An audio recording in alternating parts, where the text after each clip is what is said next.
નમસ્કાર, આપ જોઈ રહ્યા છો નેશન પ્લસ ન્યૂઝ. હું છું આપની સાથે હિરલ પંડ્યા. વિસાવદરના ધારાસભ્ય અને આમ આદમી પાર્ટીના દિગ્ગજ નેતા ગોપાલ ઇટાલિયાનો તાજેતરમાં એક કથિત ઓડિયો સોશિયલ મીડિયા પર વાયરલ થયો છે, જેને લઈને ગોપાલ ઇટાલિયાએ ચોંકાવનારો ખુલાસો કર્યો છે. આમ આદમી પાર્ટીના દિગ્ગજ નેતા ગોપાલ ઇટાલિયા અવારનવાર સમાચારોમાં ચર્ચાનું કારણ બનતા હોય છે. તાજેતરમાં તેઓ પોતાના નામે વાયરલ થયેલા એક કથિત ઓડિયોને લઈને ચર્ચામાં આવે છે. ગોપાલ ઇટાલિયાના કથિત ઓડિયોમાં શું હતું, આવો સાંભળીએ. હા ગોપાલભાઈ. હા જીતુ. બોલો. હા ગોપાલભાઈ, ઓલો વોરંટ હતો તમારો મહેસાણાનો, એ આવવાના જ વોરંટ બજાવવા આજકાલમાં. હાથી ભલે ના આવે એમ નહીં, પણ ઓલો હવે નિયમ નીકળ્યો છે ને, શું એલો નિયમ? એ લોકોએ કંઈક પોર્ટલ બનાવ્યું છે, એમાં પોલીસવાળા ઘરે વોરંટ બજાવવા જાય ને પછી આ સાબિતી હાટું પોલીસવાળા ઘરે આવીને ઘરના ફોટા પાડે કે પછી પોર્ટલમાં અપલોડ કરે કે ભાઈ અમે ત્યાં ગયા હતા એમ આને પકડવા એમ. હાથી પાડવા દ્યો ફોટા, એ તો હારું ના પડાયું. આપણે કહેવાનું ભાજપ પોડા મારી પાછળ પડ્યા, બીજું હું. પણ તમે ઘરે નહીં હો ને. હા પણ માજી તો મળશે ને. આપણે કેવા થાય ને કે મારી માને હેરાન કરે છે આ લોકો. એમ નહીં, એ તો મૂક ને ભાઈ, હું સમજી ગયો. એમાં કઈ ફાટી ન પડવાનું હોય. એ પોલીસ વાળાને આવવા દ્યો, બાકી હું જોઈ લઈશ પછી.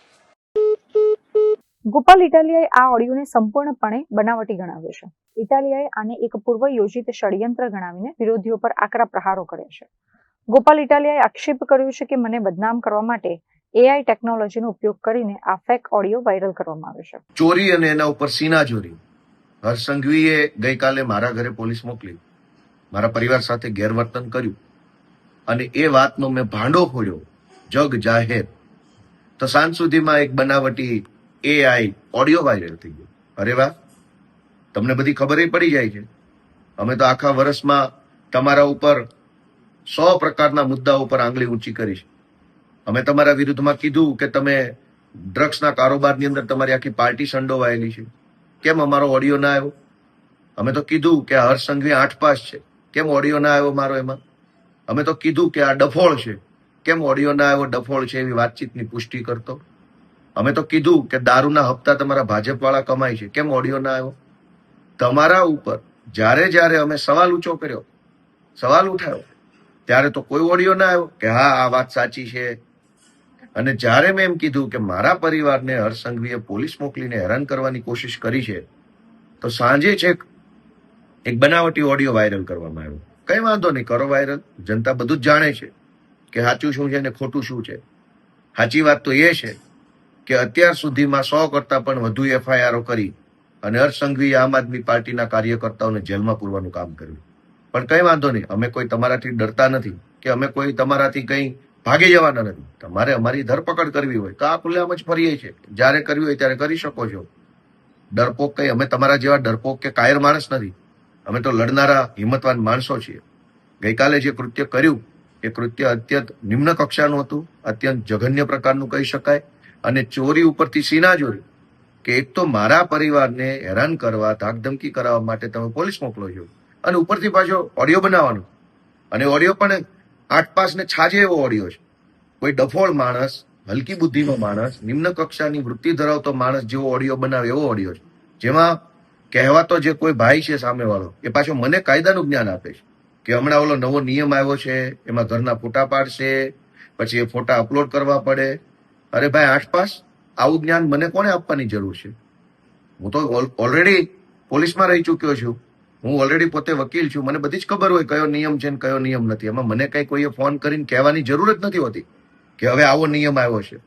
પાછો કહેનારો વ્યક્તિ એમય કહે છે કે બા ઘરે એકલા છે. ઓહો, આટલું બધી ફેબ્રિકેટેડ વાત. બા ઘરે એકલા છે કે નહીં એનાથી પોલીસને ક્યાં આમાં કઈ કે લેવા દેવા છે? અને જાણે તો મને ફોન કરીને પોલીસે આગોતરી જાણ કરી હોય કે તમને ઘરે આવશે, આમ કરશે, તેમ કરશે.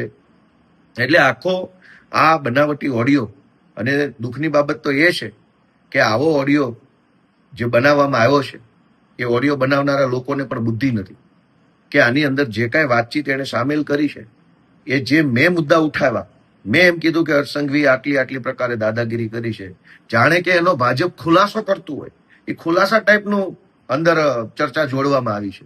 એટલે આ આખી બનાવટી વાત જે છે ચૂંટણી ટાણે આવી છે. અમે તો કહીએ છીએ કે હર્ષ સંઘવીના આવ્યા પછી ગુજરાતમાં ડ્રગ્સનો વેપાર વધ્યો છે.